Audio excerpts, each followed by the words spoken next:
የዘወትር አክብሮታዊ ሰላምታችን በያላችሁበት ድረስ ወደ ሸገር ታይምስ ቤተሰቦች እንደምናላችሁ የሰዓቱ ዜናችን ነው ተጀመረ። እንደተለመደው አበይት ነጥቦች በቅድሚያ ጠቅላይ ሚኒስትር አብይ አህመድ ለጀነራል ታደሰ ወረደ የሥራ ኃላፊነት አስረክበዋል። ጀነራሉ የትግራይ ክልልን ወደ ሰላም እንደሚመልሱ፣ ትግራይ ክልልን ለምርጫ እንደሚያዘጋጁ ተስፋ ጥሎባቸዋል። ዝርዝሩን በዜናችን እንመለስበታለን። ከዚህ ጋር በተያያዘ ጠቅላይ ሚኒስትር አብይ አህመድ አቶ ጌታቸው ረዳ በጦርነቱ ጊዜም ከልባቸው እንደተዋጉ በስራውም በቁርጠኝነት እንደሰሩ እውቅና የሰጡበትን ንግግራቸውንም እንመለስበታለን። ተሰናባቹ ጌታቸው ረዳ ለትግራይ ያስተላለፉት መልእክትስ ምንድነው? የዜናችን ትኩረት ነው። በአማራ ክልል አስቸኳይ የጉዞ ክልከላ እንዲደረግ ተጠይቋል። የጸበል ጉዞም ላልተወሰነ ጊዜ እንዲታገድ ሐሳብ ቀርቧል። የዚህ ሁሉ መነሻ ምንድነው? የዜናችን ሌላኛው ትኩረት ይሆናል። በአማራ ክልል ባለፈው ሳምንታት በገፍ ተመርቋል የተባለው የአድማ ብተና ኃይል የመከላከያ ሰራዊትን ሊተካ ይችላል። የተለያዩ ምሁራን በጉዳዩ ዙሪያ የሰጡትን ሐሳብም በዜናችን ታደምጣላችሁ። ሌሎችም ጉዳዮች በዝርዝር የሚደመጡ ይሆናል። እንደተለመደው ያደመጣችሁን አብራችሁን ቆዩ ስንል በአክብሮት ጋበዘን።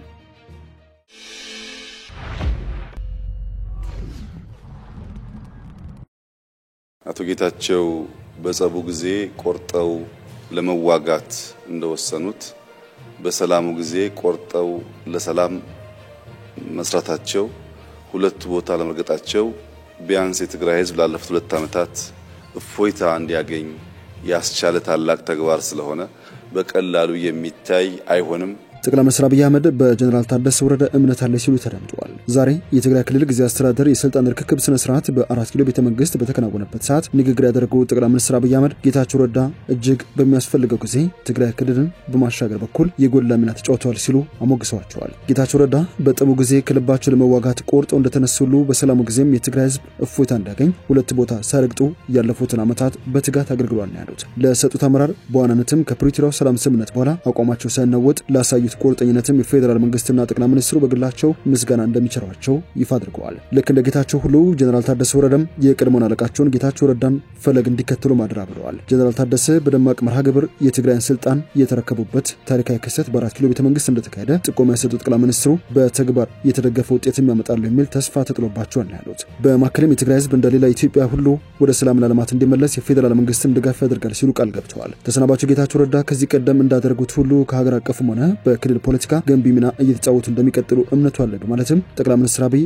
ለጌታቸው የሥራ ዕድል አቅርበዋል። ባለፈው አንድ ወር ገደማ የኢትዮጵያ ህገ መንግስት የፕሪቶሪያን ስምምነትና ዲፕሎማቲክ ማህበረሰቡን ምክር በማከል ሰፊ ውይይቶች ሲካሄዱ እንደነበር የጠቀሙት ጠቅላይ ሚኒስትሩ የአቶ ጌታቸው የስልጣን ዘመን በህጉ መሰረት ሲያበቃ የሚቀሩ ቁልፍ ስራዎችን የሚያከናውን አካል ጊዜያዊ መንግስቱ መቀጠል አለበት የሚል ድምዳሜ ከተያዘ በኋላ ይህንን ሽግግር ማን መርቶ ከግብ ሊያደርስ ይችላል የሚሉ ውይይቶችን ስናደርግ ቆይተናል ነው ያሉት። ዛሬ በይፋና በሰላማዊ መንገድ በአዲስ ባህል የስልጣን ሽግግሩና ቅብብሎች ለማካሄድ የተዘጋጀው ፕሮግራም እንደተከናወነ የጠቀሱት ጠቅላይ ሚኒስትሩ ጀነራል ታደሰ ባለፉት 2 ዓመታት የነበሩ ድካሞችና ጥንካሬዎችን በግልጽ የሚገነዘቡ ሰው እንደመሆናቸው አሁን ትግራይ ውስጥ ያለውን ክፍተት ሞልተው ወደፊት ሊወስዱ ይችላል የሚል እምነት በብዙ አካላት ተጥሎባቸዋል ያሉት ተሰናባቹ ጌታቸው ረዳ የለውጥና የሰላም ፍላጎቱ እንዳይሰናከል ትግላችንን እናጠናክር ሲሉ ለትግራይ ህዝብ ጥሪ አቅርበዋል። ጌታቸው በማህበራዊ ትስስር ገጻቸው ላይ ባስተላለፉት መልእክት ለ2 ዓመት በትግራይ ክልል ጊዜያዊ አስተዳደር የነበራቸው የፕሬዝዳንትነት ስልጣን ዛሬ በይፋ እንዳበቃ ማስታወቋል። የትግራይ ህዝብና የትግራይ ወዳጆች ለሰጣችሁኝ ድጋፍና ላሳያችሁኝ ክብር ላቅ ያለ ምስጋናዬን አቅርባለሁ ብሏል። አቶ ጌታቸው ህዝባችን ወደ ተሻለ ሁኔታ እንዲመለስና ሁለንተናዊ ፍላጎቱ እንዲሟላለት የተቻለኝን ሁሉ አደርጋለሁ ያሉት ጌታቸው የሰላምና የለውጥ ፍላጎቶች እንዳይሰናከሉ ትግላችንን አጠናክረን እንቀጥል ሲሉ ነው ጥሪ ያቀረቡት። ጀነራል ታደሰ ወረደ የፈረሟቸው አስገዳጅ የቤት ስራዎችስ ምን ናቸው? ጀነራሉ ህገ መንግስቱንና ከሀገር ሉዓላዊነት ያፈነገጡ ግንኙነቶች እንደዚሁም እንቅስቃሴዎች እንዲቆሙ የማድረግ ኃላፊነቶች የሚጥልባቸውን የቃል ኪዳን ሰነድ ላይ ፈርመዋል። የቃል ኪዳን ሰነዱ የቀድሞ ታጣቂዎች ትጥቅ መፍታትና መልሶ ማቋቋም ተግባር በአፋጣኝ እንዲጠናቀቅ ለማድረግ ኃላፊነትም ለጊዜያዊ አስተዳደሩ ይሰጣል። ባሳለፍነው ሳምንት ማክሰኞ የጸደቀው የፌደራል መንግስት በክልል ጣልቃ የሚገባበትን ስርዓት የሚደነግገው አዋጅ ማሻሻያ ካካተታቸው 3 ዋነኛ ጉዳዮች አንዱ በክልሎች የሚቋቋም ጊዜያዊ አስተዳደር ትኩረት ሰጥቶ የሚሰራባቸውን ጉዳዮች የሚመለከት ነው። የፌዴሬሽን ምክር ቤት አፈ ጉባኤ በሚያስተላልፉት ውሳኔ ላይ ጊዜያዊ አስተዳደሩ ትኩረት ሰጥቶ ሊሰራባቸው የሚገቡ ጉዳዮችም ሊመለከቱ እንደሚችሉ በአዋጁ ማሻሻያ ላይ ሰፍሯል። ጊዜያዊ አስተዳደሩ ትኩረት አድርጎ እንዲሰራባቸው የሚተላለፉ ጉዳዮች በክልሉ የፌዴራል መንግስት ጣልቃ መግባት ምክንያት የሆነውን ሁኔታ በዘላቂነት ለመቅረፍና ህገ መንግስታዊ ስርዓቱን ለማጽናት አስፈላጊ የሆኑ ተግባራት እንደሚሆኑ ማሻሻያ ያስረዳል። ዛሬ አዲሱ ፕሬዝዳንት የትግራይ ክልል አካታች ጊዜያዊ አስተዳደር የተልእኮ አፈጻጸም ቃል ኪዳን ሰነድ በተባለ ሰነድ ላይ ፊርማቸውን ማድረጋቸውን ያመለክታል። የቃል ኪዳን ሰነዱ ጊዜያዊ አስተዳደሩ ከዚህ በታች የተዘረዘሩት ኃላፊነቶችን ለመውጣት በሙሉ ኃይሉና ትጋት ይሰራል በማለትም 8 ጉዳዮችን ዘርዝረዋል። በሰነዱ ላይ ቀዳሚነት የተጠቀሰው ኃላፊነት የተፈናቀሉ ዜጎችን ወደ ቀያቸው የመመለስ ሂደትን የሚመለከት ነው። ጊዜያዊ አስተዳደሩ የተፈናቀሉ ዜጎችን ወደ ቀያቸው የመመለስ ተግባር እንዲጠናቀቅና በቀሪ አካባቢዎችን በፍጥነት እንዲተገብር የማድረግ ኃላፊነትም ተጥሎበታል። በፕሪቶሪያው ስምምነት መሰረትም ትጥቅ የመፍታትና የቀድሞ ታጣቂዎችን መልሶ ማቋቋም ተግባር መከናወን እንዳለበትም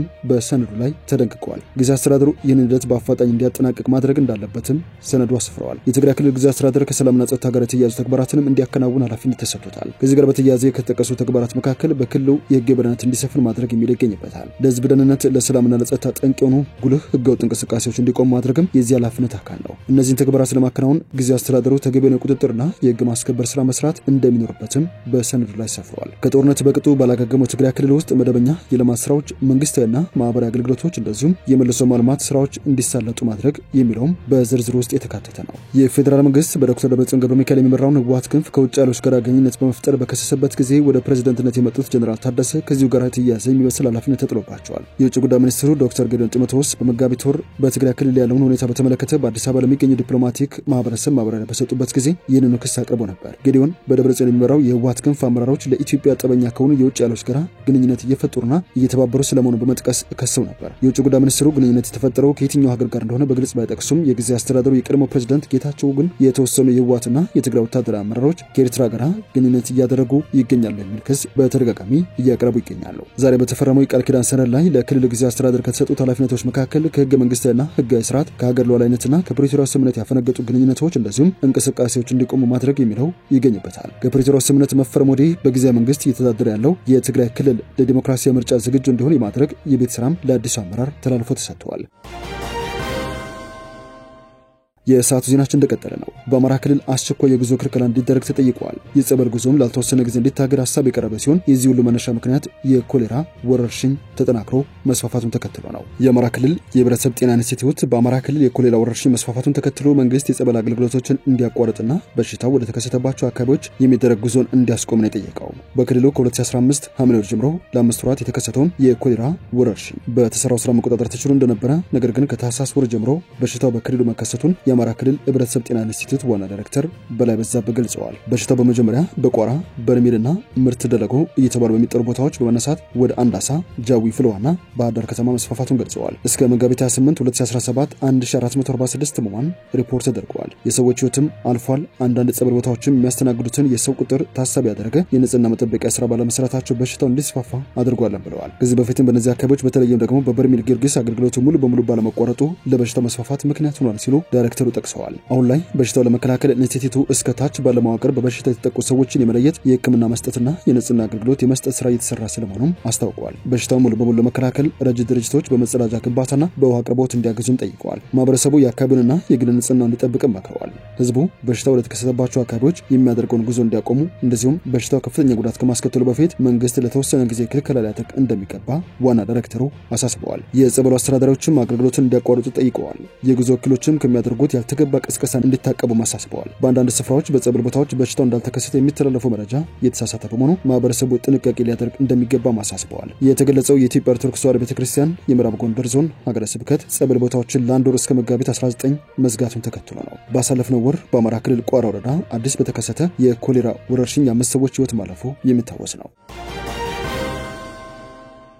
ወደ መጨረሻ ጉዳያችን እናምራ። በመከላከያ ሰራዊትና በፋኖ ተጠቃሚዎች መካከል ለ2 ዓመት የተካሄደ ያለው ግጭት በቀጠለበት በአማራ ክልል በርካታ የአድማ ብተናና የፖሊስ ኃይሎች ሰልጥነው እየተመረቁ ይገኛሉ። እነዚህ የአድማ ብተና ኃይሎች የመከላከያ ሰራዊቱን ሊተኩ ነው ባለሙያዎች ጉራሜላ አስተያየቶችን ሰጥተዋል። እነዚህ ስልጠናዎች መካሄድ የጀመሩት የጦር ኃይሎች ጠቅላይ ኤታማዦር ሹም ወታደራዊ አማካሪና የተኩስ አመራር ኃላፊ ሌተና ጀነራል አለምሸት ደገፌ ወታደሩ ከፖሊስ ስራ በመውጣት ኃላፊነቱን ለክልሉ ፖሊስና ሚሊሻዎች ለማስተላለፍ መታቀዱን ካስታወቁ ከ2 ወራት በኋላ ነው። ወታደሩን ወደ ካምፑ ለመመለስና ስልጠና ለመጀመር እያሰበን እንደዚሁም እቅድ እያወጣን ነው። በዚህ ረገድ እንደምናሳካው እናምናለን። ሰራዊታችንም የማረፍ ዕድል ይኖራል ሲሉ ጠቁመው ነበር። በጎንደር ዩኒቨርሲቲ የፖለቲካ ፍልስፍና ረዳት ፕሮፌሰር የሆኑት ሲሳይ አስማራ ሰራዊቱ በማያውቀው አካባቢና ከፍተኛ ጫና ውስጥ እየተንቀሳቀሰ በመሆኑ በጦር ሜዳ ላይ ከፍተኛ ጉዳት እየደረሰበት አባላቱን እያጣና ውድመትን በገዛ ዓይኑ እየተመለከተ ነው ሲሉ ይተነትናሉ። እንደ አዲስ ስታንዳርድ ዘገባ በድርድርና በውይይት ወታደራዊ ግጭቱን ማስቆም ካልተቻለ የግጭቱ ተፋላሚዎች ላይ ለውጥ ማድረግ ማለት የሚሞተውን መተካት ወይንም መቀየር ማለት ብቻ ነው ሲሉ ሲሳይ ለዜና ምንጩ ጠቁመዋል። በማከልም የክልሉ መንግስት አድማ ብተና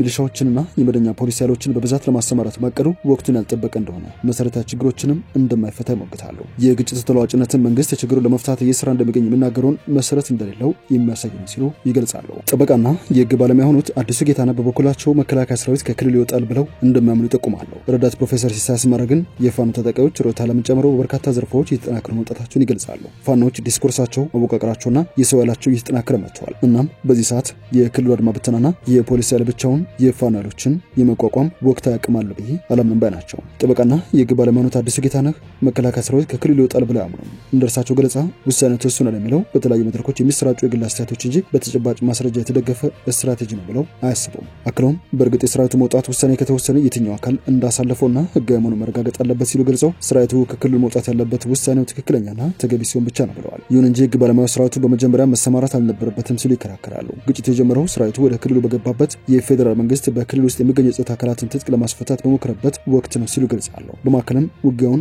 ሚሊሻው ወይስ ሰራዊቱ መቀጠል አለበት የሚለው ክርክር ችግሩን መሰረቱ አይፈታውም፣ የሚያስፈልገው ፖለቲካዊ መፍትሄ ነው ሲሉ ሞግተዋል። አዲስ የተመረቁት የአድማ መከላከልና የመደበኛ ፖሊስ አባላት በክልሉ ከ7 በላይ ዞኖች ባሉ የከተማና የገጠር አካባቢዎች ተሰማርተዋል። ከነዚህ መካከል በደቡብ ወሎ ዞን ደሴ ከተማና ጋሸናን ያጠቃልላል። በሰሜን ሸዋ ዞን ደብረ ብርሃን፣ በሰሜን ጎንደር ከተማ፣ መተማ፣ በደቡብ ጎንደር ዞን ደብረ ታቦር ከተማና ፎገራ ወረዳ፣ በምስራቅ ጎጃም ዞን ደብረ ማርቆስ ከተማ እንደዚሁም በሰሜን ጎጃም ዞን ዱርቤቴ ከተማና ደቡብ አቸፈር ወረዳ ይገኙባቸዋል። ወደ ሸገር ታይምስ ቤተሰቦች የሰዓቱ ዜናችን አበቃ። ስላደመጣችሁን አመሰግናለሁ።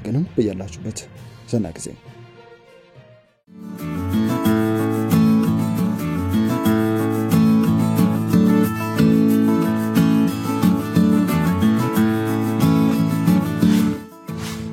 ሸገር ታይምስ ሚዲያን ሰብስክራይብ በማድረግና ደወሉን በመጫን ይከተሉን።